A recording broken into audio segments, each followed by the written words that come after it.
woke up the other morning, went down to the beach with the family. It was beautiful. We're sitting there at What It Goes, bacon and eggs, you know, doing the full cook-up. It was beautiful. Then suddenly 200 young people arrive in a bus, fully clad in their shorts and stuff. They're doing cartwheels. They've got cameras out. A couple of them have got skateboards and shoes and socks, and I'm thinking, this is a little bit odd for beach attire. So I turned to my eldest daughter and I go, what do you think's going on here? They're not swimming. There's 200 of them in a big cluster. And she's halfway through a bacon sandwich and she just goes, oh, Mum, they're Christians. And I said, how can you tell they're Christians just because they're together in a group? She goes, nah, the girls are in board shorts. Clearly, that's a sign. And she was right onto it. 10 seconds later, the group of 200 Christians started doing a full praying session on the beach at What It Goes. Sorry, Papa. Dirty, she said, dirty. But started doing a full session on the beach where they, excuse me, you know, where they're praying and singing. It was really full on. And I'm going, oh, here I came down for the view and I can't see the ocean for 200 evangelizing Christians. I don't know, I was getting annoyed, I have to say. Part of me thought, why don't I get the rest of the non-Christians on the beach here, and probably some quite nice Christians that don't like to go out and do it in public like that, and we'll go to a pagan goat circle up the end of the beach to see, see how that goes. I mean, I'm all for religion, being tolerant of religions.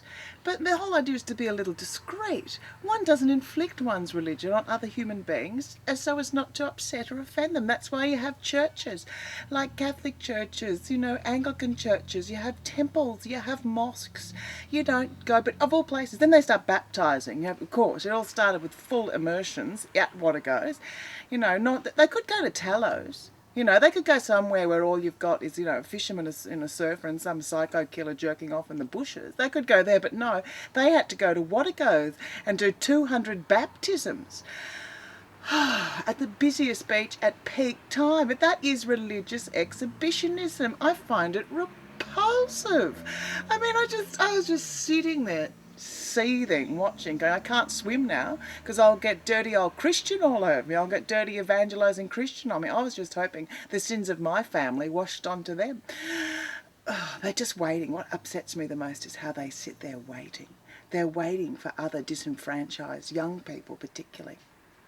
Someone who's lost or depressed or got an eating disorder or just broke up with their boyfriend or their girlfriend, some little lost lonely lamb that will see this giant happy cartwheeling group and suddenly be brought into the fold, baptised, and one of the stupid fucking pack. I can't stand this bunch. It was just ridiculous. And then one of them drops on the knees at one point. There's about 10 of them suddenly reading Bibles. My daughter said, wow, they must have waterproof Bibles, which I found quite amusing. It's not like these people don't have enough time to read the Bible at home when other people are out taking drugs, having sex and masturbating.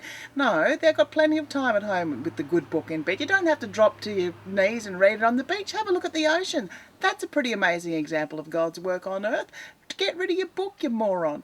Anyway, you can see I have some personal issues, not about Christians actually, and not about any other religion, just about these particular evangelizing public born-again-y types like this. They really upset me. When my father died when I was about 6 years old, they abducted my mother. It was worse than aliens. I spent 3 years being preyed on by these strange tongue-talking people that would, you know, one minute they'd be on the floor, the next minute they'd be crying, the next minute they'd have the acoustic guitars out. I can't listen to an acoustic guitar now without going into fetal position and rocking backwards and forwards. I realised that these are quite possibly, the dumbest people on earth. You know, when one day, this is true, they all gathered in a group to heal one chap who'd broken his leg. They all prayed on him in tongues for 3 hours. Then they cut the cast off to see if he could walk. Of course, he collapsed. The dickhead had to be taken back to emergency and have another cast put on, which didn't really, you know, do much for the people at accident emergency because it was the second cast they'd put on him that day. Oh, God. Makes you think, too.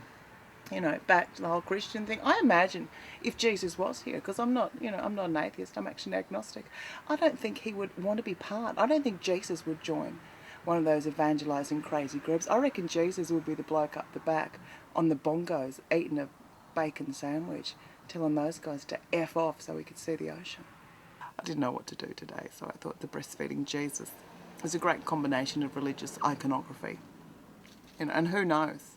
I think Jesus may come back as a breastfeeding mother. He liked to suffer. And my God, we suffer a lot, don't we? Do you like Mummy's face? Do you like Mummy's beard? No, we don't like it.